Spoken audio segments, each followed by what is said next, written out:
আসসালামু আলাইকুম। আমি এখানে 3 কেজি দুধ শুকিয়ে একদম জাল করে নিয়েছি। তারপরে যে খিরসা তৈরি করছি।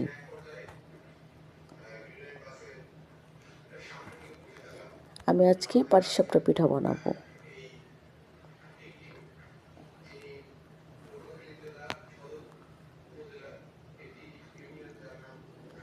আমি এখানে চাউলের গুঁড়ি নিয়েছি, লবণ দিয়ে মিশিয়ে নিয়েছি।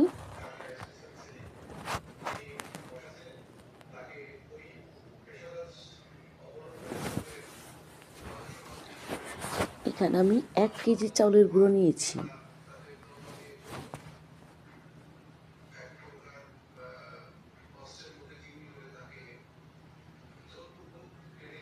আর এখানে মিঠাই ভেঙে গুঁড়ো করে পানিতে একটু হালকা কুমকুমা গরম পানিতে ভিজিয়ে রেখেছি।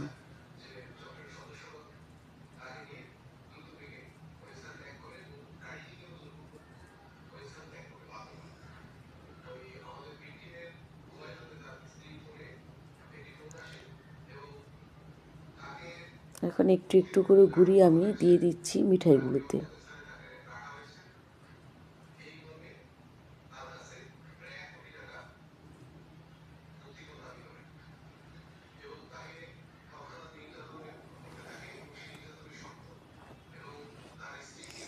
যদি আপনাদের ভালো লাগে অবশ্যই পাশে থাকবেন। লাইক, কমেন্ট, শেয়ার, সাবস্ক্রাইব এবং বেল আইকন বেল বাজিয়ে দিবেন।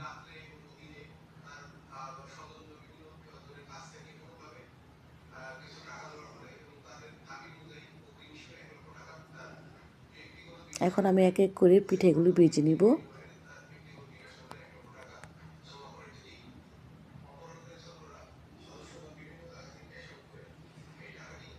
একদম সহজ পিঠা বানানো।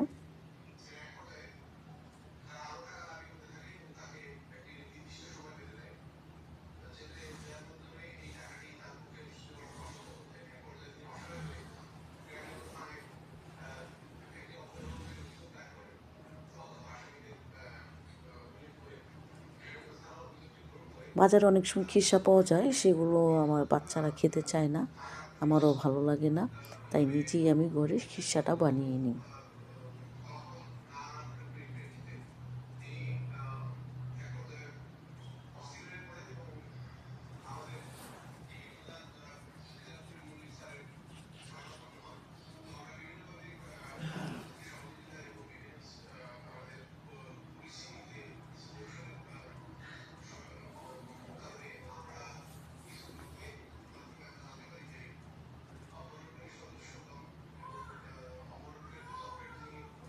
পিঠাগুলি খুব সুন্দরভাবে হয়েছে, একদম নরম তুলতুলে, খেতে খুব টেস্টি।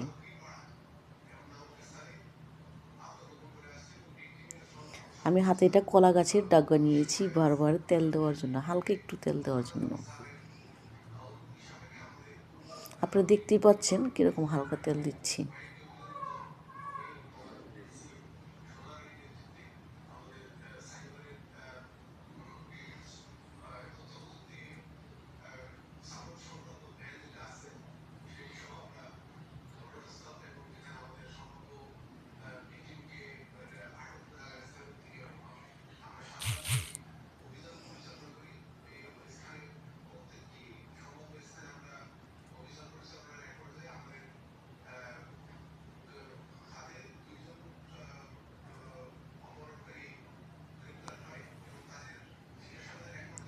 হয়ে গেল আমার পাটিসাপটা পিঠা বানানো।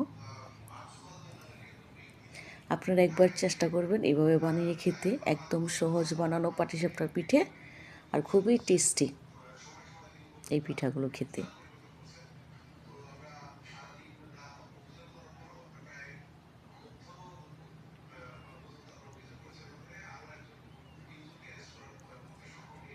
হয়ে গেল আমার পিঠা। যদি আপনাদের ভালো লাগে অবশ্যই বাড়িতে একবার ট্রাই করবেন। আল্লাহ হাফিজ।